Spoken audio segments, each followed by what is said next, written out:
Hey everyone, I hope that all is well. It's been a while since I posted. As I said, I wanted to be more intentional about what I came and spoke about. And I wanted to talk about today like the effects of chemotherapy and then the after, right? Because a lot of times we hear about the scary things and the side effects that we go through during chemo, and then everything kind of falls off after that. Not totally, but there's a lot of one side versus both or the other. So I wanted to just come on really quick and share a little bit about my experience and hopefully bring comfort to some, and maybe answers for others, or if it's not your thing, keep on scrolling. So in my chemotherapy, I decided that I had ACT.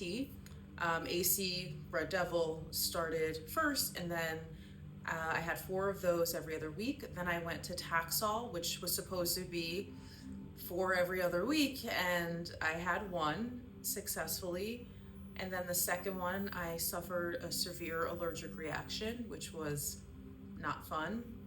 Probably more not fun for my mom because she had to witness it. Me, I didn't really know what was going on. I just knew that I was shaking and that my body was shutting down, but I was just too in the moment to even really freak out.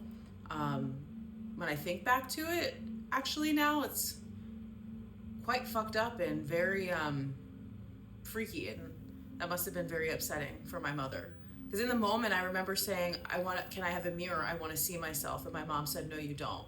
So, yeah, when I think back to it, that's actually pretty, that's a lot. Anyhow, they stopped the chemo that day, and I went back the following for Abraxane, which is not that. So, not to scare anyone on Taxol, but that is the truth, and they tell you that. And unfortunately, why can't everyone just have Abraxane? Because insurance requires them to try Taxol first, even though a lot of women have the severe allergic reaction that will happen within the first 15 minutes of the transfusion, despite no one having a reaction, or maybe a very small point percentage of a reaction from Abraxane. Insurance doesn't cover that until you cannot successfully take the more toxic chemo. So I'll let that set in for a little bit. So I got the Abraxane, and then from that I had to do a weekly for 12 weeks. So the AC was the harsher of the 2. I was able to cold cap, so I was able to keep the majority of my hair. And what I want to do, I want to talk about things that happen during chemo and kind of the after, and then where I am now. So one of the first effects that I didn't think that I had, but it became clear that I did, was the chemo brain and brain fog, which you're kind of just literally how it says, you're in a fog. Cognitively speaking, I was not able to remember things. I was not able to be fully present. It took me a while to sometimes understand things. Right now, I'm very sharp. I'm very with you. I am very funny, or at least I am to myself. With the chemo, I wasn't. I was just very just there, just taking up space. And there were times where I'd have to send my sister a screenshot of something and say, I don't understand it. What does this mean?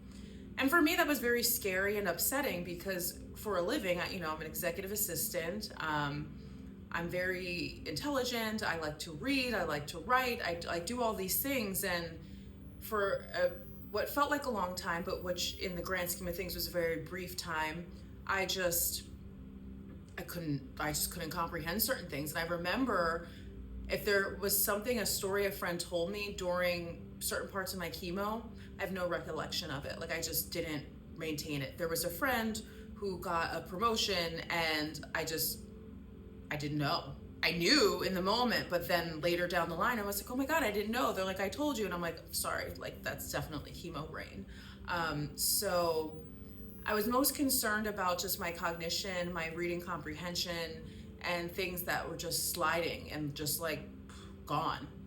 And I would get the feeling of being overwhelmed a lot, even though before cancer, I was more productive than my day was more productive than most people's week. So like if that helps you like gauge anything, like on a Saturday I was up and at the gym, grocery shopping, laundry done, all the things, and it was like not even 11 o'clock. So I have a whole day before anyone has had their coffee. So I was just concerned about like, would that ever be my reality again, or was I just going to be what I was?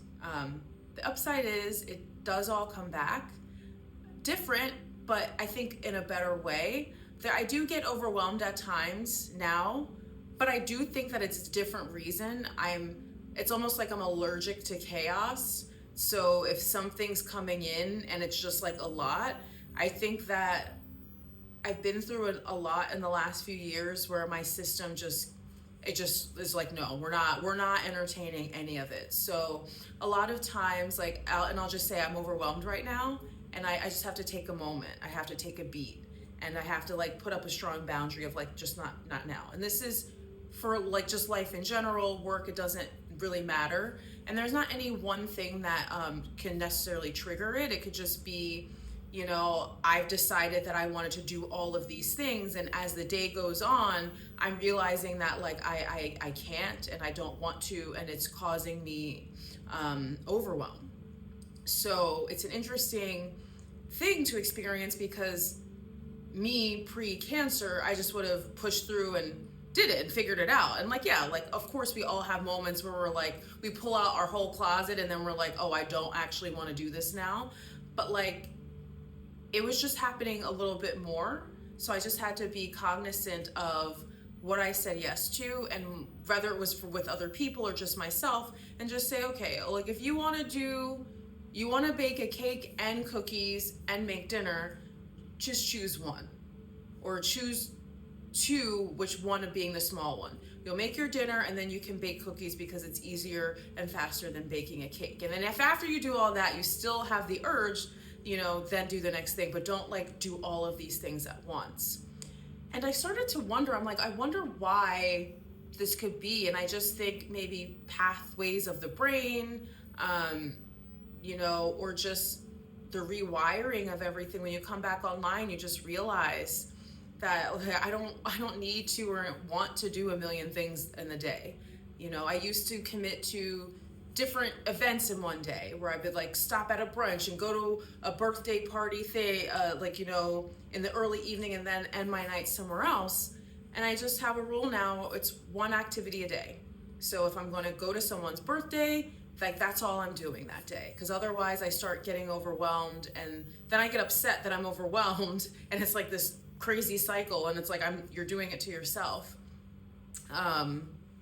So the cognition thing was a real thing for me, and the overwhelm thing was a real thing. And still at times, I'm better at it, and I'm better at knowing, and I give myself more time now.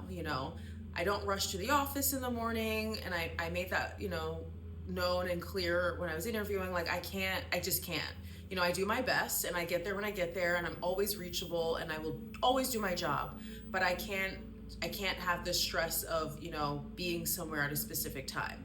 And of course, if people are like, oh, well, you have to be on time, for sure. For things that I have to be on time for, I'm on time for, and I just make an allotted time where I'm just there and I'm able. But I think too, as the body regulates and comes back online from the stress and like that's what it is, like the survival, you start to shift, and you don't want to be what you were, and you just want things to be smooth and flow.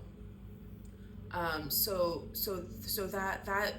that's a good thing, I think. So cognition comes back, you'll do things differently, but I feel for me it's been a much better way. I'm trying to think.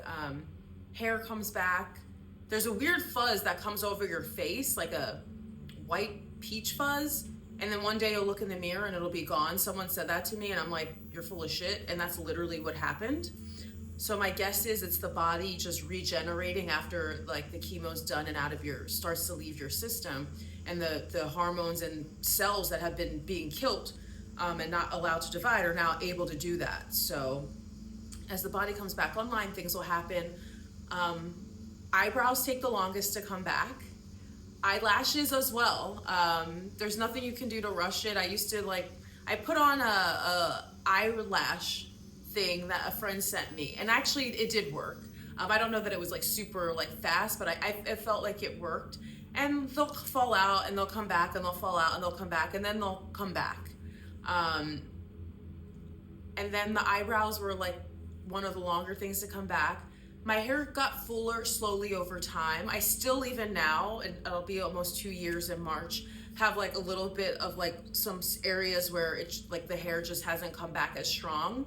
But from my memory, I do believe one side of my head grew faster than the other. So I just liken it to that. My nails got really just not as great as they are now during chemo. And there's like a spot on my nail bed where it almost like completely eroded.